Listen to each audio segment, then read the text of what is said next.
안녕하십니까. 작년 이맘때 와서 설교를 했는데 꼭 1년 만에 다시 와서 하나님의 말씀을 여러분과 함께 나누게 됨을 감사하게 생각합니다.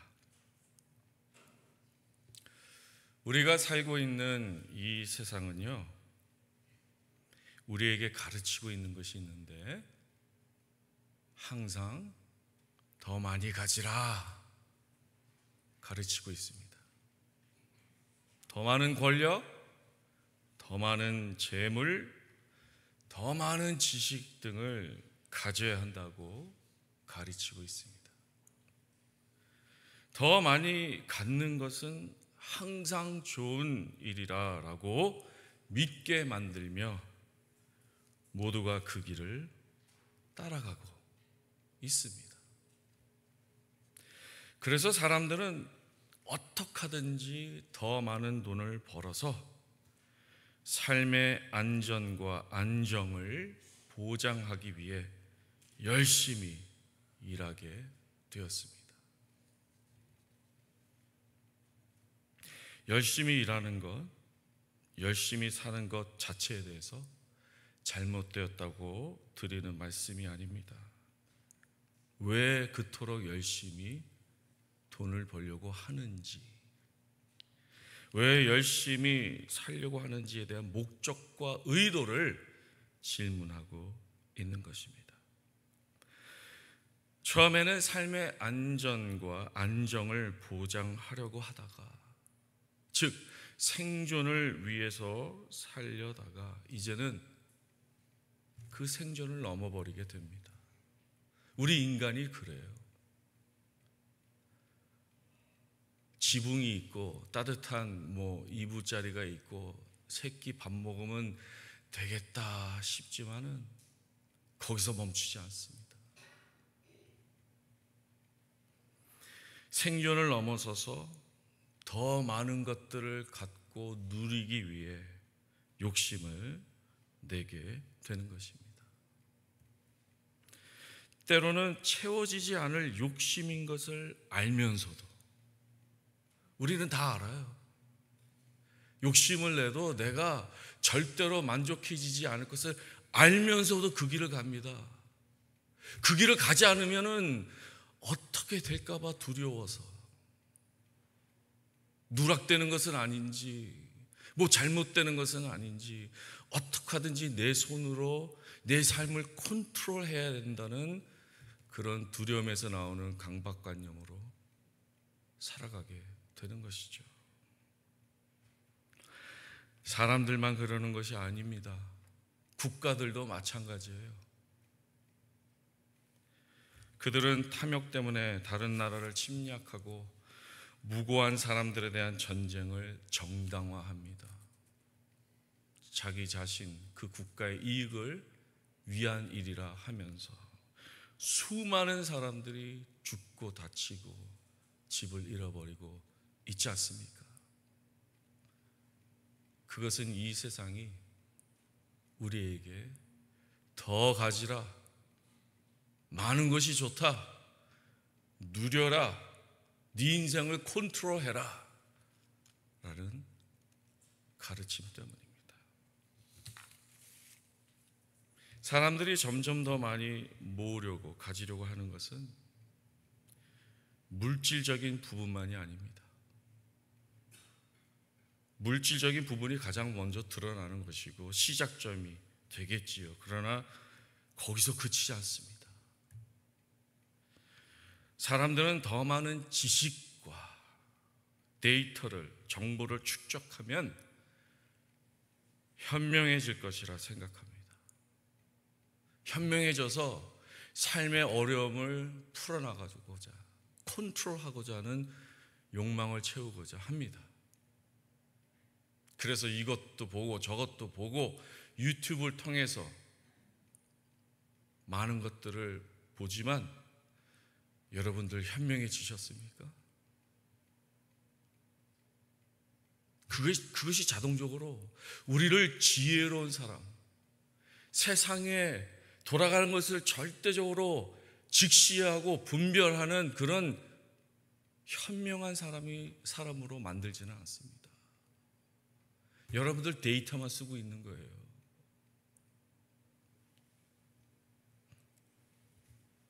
종교적이며 영적인 면에서도 마찬가지입니다. 많은 사람들이 대형 교회의 꿈을 쫓고 있습니다. 어떤 누구도 작은 교회를 원하지 않습니다.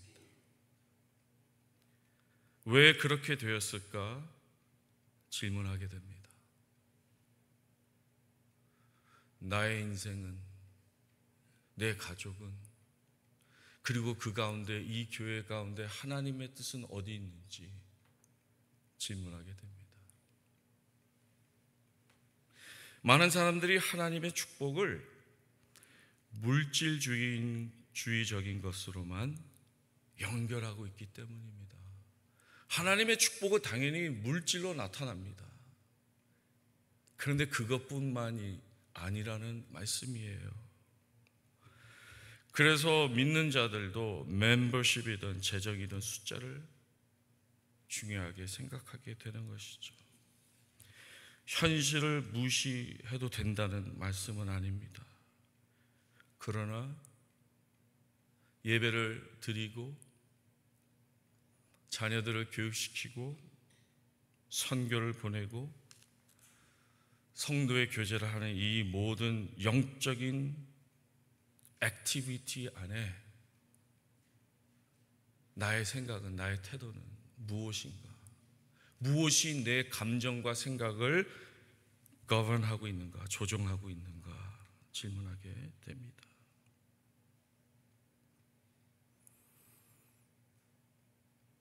더 많이 가져야 되고 더 많이 누려야 되고 그런 세상 풍조에 살다 보면요, 우리는 진짜 중요한 걸 놓치고 살게 됩니다. 더 값진 것들을 놓치며 살게 된다라는 거예요. 사랑, 겸손, 섬김, 친절, 이런 것들은 물질로서 해결될 수 있는 것들이 아니에요. 당장 눈에 보이지 않고 당장 손에 잡히지 않고 당장 내 배에 채워지지 않는 것들이지만 영구적인 영향력을 갖고 있습니다. 젊은 분들이 많고 정말 성가대가 너무너무 은혜를 받았습니다. 이제 자녀들을 막 생각하시겠죠? 어떻게 키우시겠어요? 아이들이 쉐어할 수 있는, 자신의 것만 챙기는 아이들이 아니라 쉐어하면서 다른 사람들을 배려할 수 있는 그런 아이들로 어떻게 키우시겠습니까? 그거는 세상에 가는 길과 정반대의 길이에요. 더 가져야 돼, 더 앞서야 돼. 그 길과는 정반대의 길이에요. 그런데 그 길이 사는 길입니다. 진짜로 그 길이 진정 살아남는 길입니다.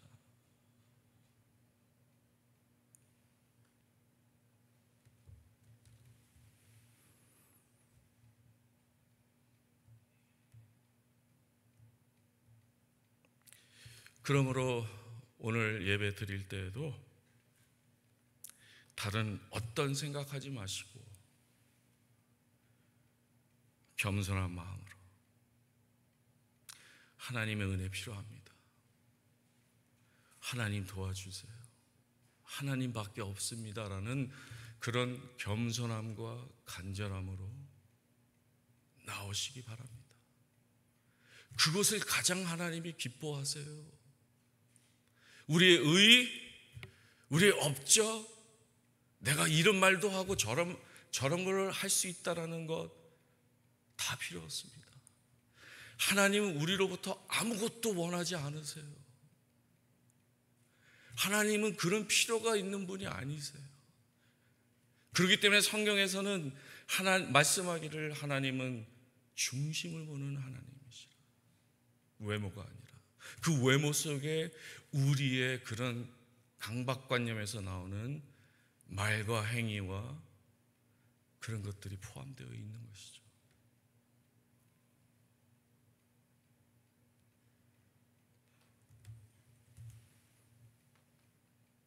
여러분들 모습 그대로 truthfulness, 진실함, 어디에 있든지 여러분들의 믿음이 여기 있든 여기 있든 그대로 나오시기를 하나님은 원하십니다. 그것이 예배입니다. 나의 현실에서 하나님 필요합니다. 하나님만 구합니다. 그것을 가장 기뻐하시는 줄로 믿습니다. 예수님은 이 땅에 오셔서 우리에게 하나님의 길을 가르쳐 주셨습니다. 그런데 예수님의 가르침은요, 덧셈이 아니라 뺄셈입니다.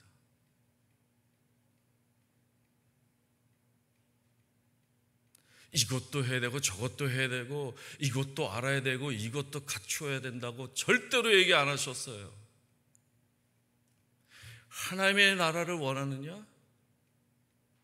비워라, 내려놓으라, 맡기라 말씀하셨습니다. 예수님은 우리를 진정으로 행복하게 만드는 것이 무엇인지 정확하게 알고 계셨습니다. 아멘.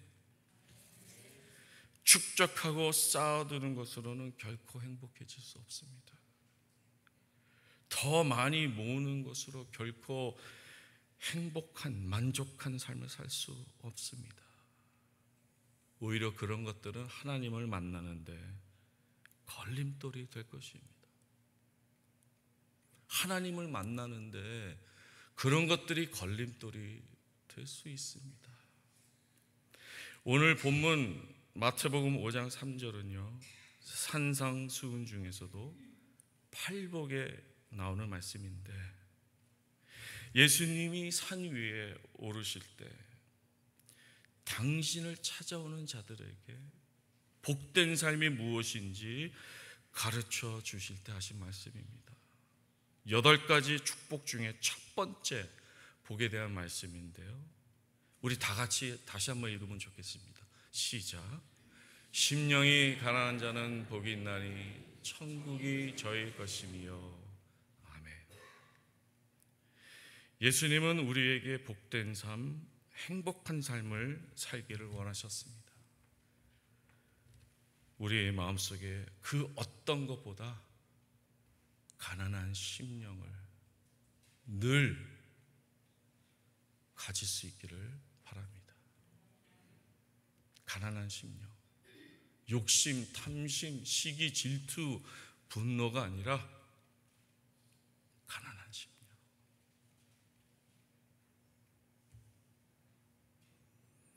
하나님께서 축복해 주실 것입니다. 하나님께서 채워 주실 것입니다. 우리의 기도가 달라질 것 같아요. 하나님 이것도 주세요, 저것도 주세요, 이게 아니라 하나님, 내가 버려야 될 것이 무엇입니까? 내가 내려놔야 될 것이 무엇입니까? 내가 새로운 마음으로 바라보며 붙잡아야 될 것이 무엇입니까? 달라질 것입니다. 우리 안에 여러 가지로 채워 있으면, 가득 차 있으면 어찌 하나님께서 축복해 주시겠어요? 하나님의 축복을 담을 수가 없는 거죠. 우리가 가난할 때, 우리의 심령이 가난할 때, 바로 그 순간 우리가 하나님 때문에 부유한 것입니다. 참 이상하죠? 나의 가난함을, 심령의 가난함을 직시하고 깨달을 때 부유하다라는 거예요. 오늘 그것이 예수님의 말씀 아닙니까? 헬라어는 예수님이 이렇게 말씀하셨어요. 우리 한글은 심령이 가난한 자는 복이 있나니 이렇게 나가지만요, 헬라어는 마카로이, 복이 또다. 심령이 가난한 자, 세상이 줄 수 없는 복이에요. 하나님만이 줄 수 있는 복, 진정한 행복의 길. 그러니 가난한 심령을 버리지 말고 다른 것으로 채우려 하지 말고 하나님 앞에 늘 겸손하고 심령의 가난한 자가 되시기를 간절히 바랍니다. 가난의 현실, 결핍의 현실을 끌어안을 때 하나님이 하나님 되시는 것입니다. 나의 현실을, 그것이 어떤 현실이든 부인하거나 부정하거나 도피하거나 포장하거나 하는 것으로는 하나님을 만날 수 없습니다. 하나님은 그저 하나의 도구로 삼는 것과는 다른 차원의 이야기를 하는 것이죠. 나의 현실에 진실할 때 우리는 진리의 하나님을 만나게 되는 것입니다. 우리 하나님은 이렇게 일하십니다. 하나님의 축복을 받을 수 있는 조건은 무슨 스펙이 아니에요. 가난하십니다. 그것이 복음 아니겠습니까? 그것이 굿뉴스 아닙니까? 우리가 할 수 없는 것을 하나님이 해주시겠다는 거예요.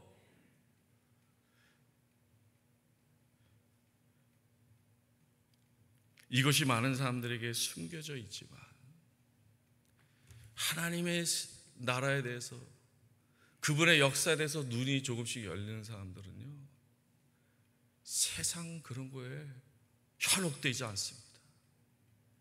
세상 많은 사람들이 가는 그 큰 대로길로 따라가지 않습니다. 하나님이 주시는 복을 알기 때문에, 하나님의 채워주심을, 그 풍성함을, 질이 다른 그런 abundance, 풍성함을 알기 때문에 현혹되지 않습니다. 심령이 가난해서 하나님의 풍성함을 경험하시는 여러분들 되시길 바랍니다. 마찬가지로 우리가 약할 때 바로 그 순간 하나님 때문에 강한 것입니다. 아멘. 약함을 끌어안으십시오. 그리고 하나님만을 바라보십시오. 사도 바울은 고린도후서에서 이렇게 말했습니다. 내가 약할 그때에 강함이라. 이 세상 문화에 젖어 있는 사람들에게는 이해가 되지 않는 말씀이에요. 약할 그때의 강함이라. 이게 무슨 말이지? 그러나 오직 하나님만을 찾는 자에게는 이 말씀이 무슨 뜻인지 몸으로, 삶으로 경험되어지는 고백입니다. 세상 그 어떤 것이 아니라 하나님만을 찾을 때 그 순간 힘이 주어지는데 세상이 줄 수 없는, 이해할 수 없는 바다와 같은 힘이 주어지게 되는 것입니다. 남을 좌지우지하고 억누르는 힘이 아니라 내가 그 안에 자유케 되며 자유된 사람으로서 다른 사람도 임파워할 수 있는 선한 능력, 그런 힘이 주어지는 것입니다. 사도 바울은 하나님이 주시는 이 힘을 경험하였습니다. 그는 고린도후서 4장 7절에서 이같이 고백했는데요. 우리가 이 보배를 질그릇에 가졌으니 이는 심히 큰 능력은 하나님께 있고 우리에게 있지 아니함을 알게 하려 함이라. 그냥 멋있게 말씀하신 것이 아니에요. 사도 바울은 그의 현실 속에서 정말 하나님의 능력의 크심을 경험할 수 있었기 때문에 다음과 같이 말씀하셨습니다. 그런데 이것이 곧 십자가의 도가 아니겠습니까? 우리가 믿고 따르고 사랑하는 십자가의 도. 나는 예수님과 함께 죽고 날마다 죽고 나는 예수님과 함께 날마다 부활하는 그 십자가의 도가 바로 이것입니다. 우리가 인생 살다가 때로는 광야로 내몰릴 때도 있습니다. 물리적인 육체적인 광야가 아니라 정신적인, 오늘 성가대의 어떤 그런 가사와도 같이 영적으로 심적으로 광야 같은 아무도 몰라주는 그런 시간에 이르게 될 때가 있습니다. 좋든 싫든 그런 일이 일어나지요. 내 잘못이든 아니든 광야로 내몰릴 때가 있습니다. 그러나 광야에는 뭔가가 있습니다. 사실 광야에서 아주 의미 있는 일이 일어납니다.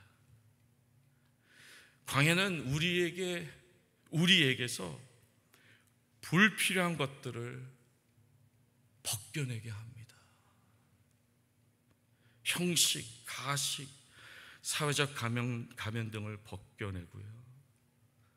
우리의 탐심, 욕망의 반대편에 있는 두려움도 벗겨냅니다. 이 모든 무거운 짐을 벗게 합니다. 그래서 광야는 우리의 참된 모습을 볼 수 있게 하며 우리가 우리 자신의 참된 모습을 볼 때 하나님을 만나게 되는 것입니다. 최 장로님께서 잠깐 소개해 주셨는데요. 제가 1991년에 처음 캐나다로 이민 올 때는 총각이었습니다. 그때는 그저 돈 많이 벌려고 어머니 따라 이민 왔습니다. 돈 많이 버는 것이 제 목적이었어요. 아메리칸 드림이라고 할 수 있죠. 어머니는 먼저 이곳에 와 계셨고 제가 군대에서 제대하자마자 서류를 넣어서 영주권이 나왔습니다. 그런데 캐나다에 와서 곧 사업을 시작하는데 그것이 뜻대로 되지 않았어요. 5년 안에 가지고 온 돈 모든 것을 탕진하게 되었습니다. 그 기간에 저는 결혼도 했고 첫 애도 태어났는데요. 주말마다 그 당시 출석했던 교회에 가서 철회를 했습니다. 하나님, 제가 이곳에 왔는데 저를 어느 길로 인도하시겠습니까? 저의 길을 인도해 주십시오. 앞날을 열어 주십시오. 어느 날 저는 하나님의 은혜를 경험하며 모태신앙인이었습니다. 저희 할아버지께서 목사님이셨는데 평생 교회를 다녔지만 완전히 선데이 크리스찬이었습니다. 그런데 그런 광야 같은 시간에 지금 생각해 보니까 감사하게도 하나님만을 찾았던 거예요. 다른 길로 갈 수 있었겠죠. 술 먹고 친구들 만나고 허랑방탕할 수 있겠죠. 근데 왜 그런지 주말만 되면은 교회 가서 엎드려서 기도했습니다. 저의 길을 열어주십시오. 그럴 때 하나님을 만나는 은혜를 허락해 주셨고요. 그 은혜가 너무나 감사해서 신학교에 입학하게 되었습니다. 이런 것을 볼 때 우리의 고난, 우리의 결핍은 오히려 하나님의 풍성함에 이르는 길이라고 믿습니다. 아멘. 그리고 바로 그 순간 하나님의 나라가 여러분들의 삶에 세워지는 것입니다. 그러므로 여러분들이 현재 경험하고 있는 결핍의 목록들을 하나님께서 당신을 축복하실 수 있는 영적인 조건들로 바꿔 나가시기 바랍니다. 우리의 두려움, 탐욕, 시기, 분노를 하나님 앞에서 비우고 우리의 부족함을 하나님의 축복을 위한 영적인 조건으로 삼을 때 하나님께서 하나님의 풍성함과 지혜로 우리를 채워주실 줄로 믿습니다. 출애굽한 이스라엘은요, 지난 날을 뒤로 한 채 오직 그들을 인도하시는 하나님만을 의지하는 것을 광야에서 배워야만 했습니다. 그리고 끝내 그들은 약속의 땅에 들어갈 수 있었던 것입니다. 여러분들 삶 속에 이런 가난과 고난과 결핍을 통해서 하나님을 새롭게 만나고 하나님의 축복과 풍성을 누리게 될 때 어떤 일이 일어나시는지 아십니까? 그 축복이 내게 아니기 때문에, 나는 아무 공로도 없는 사람이기 때문에 그 받은 바 하나님의 축복과 은혜를 주변 사람들에게 나눠주게 되는 것입니다. 무슨 종교적인 의무감으로 하는 것이 아니라 하나님을 만난 사람, 그래서 하나님으로부터 받은 은혜가 있는 사람은 나눠줄 수밖에 없는 거예요. 하나님께서 그렇게 역사하시는 것입니다. 그렇기 때문에 더욱더 중요합니다. 여러분 한 분 한 분이 여러분의 현실 속에서 하나님을 만나지 않고서는 여러분들의 인생이 진정한 행복한 인생이 되지 않을 뿐만 아니라 이 교회도 영적으로 풍성한 교회가 될 수 없는 것입니다. 사랑하는 런던 한인교회 교회 여러분, 여러분들은 애굽을 나와 광야의 길을 가고 있다가 해도 과언이 아니라고 생각합니다. 하나님께서 여러분들을 광야로 인도하셨습니다.